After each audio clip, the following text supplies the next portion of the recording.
आप सभी को मेरे वीडियो में एक बार फिर से स्वागत है।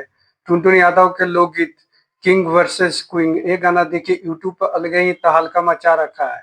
ये गाना 3 महीना में यूट्यूब पर अब तक 155 मिलियन व्यू पार कर चुका है। साथ ही ये गाना अभी तक यूट्यूब के टॉप म्यूजिक में ट्रेंड कर रहा है। अभी ये गाना यूट्यूब के टॉप म्यूजिक के 55 नंबर पर ट्रेंड कर रहा है और इस गाने का सिंगर टुनटुन यादव के साथ गोल्डी यादव है और इस गाने में मॉडल टुनटुन यादव के साथ निकिता भारद्वाज है और ये गाना तेजस म्यूजिक यूट्यूब चैनल पर ये गाना रिलीज किया गया था। इस गाना का वीडियो क्वालिटी भी बहुत बेहतरीन तरीके से बनाया गया था कि ये गाना में ओरिजिनल और इस गाने का लेखक है सुनील सागर और इस गाने में म्यूजिक डायरेक्टर किए हैं विकी बॉस।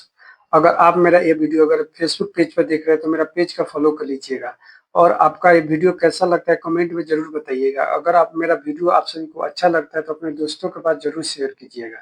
अगर साथ में अगर ये वीडियो मेरा आप यूट्यूब चैनल पर देख रहे हैं तो मेरा चैनल को सब्सक्राइब करके बेल आइकन दबा दीजिएगा ताकि सब वीडियो का नोटिफिकेशन आपके पास जाता रहे और भोजपुरी के नया नया ताजा खबर आपके पास मिलता रहे।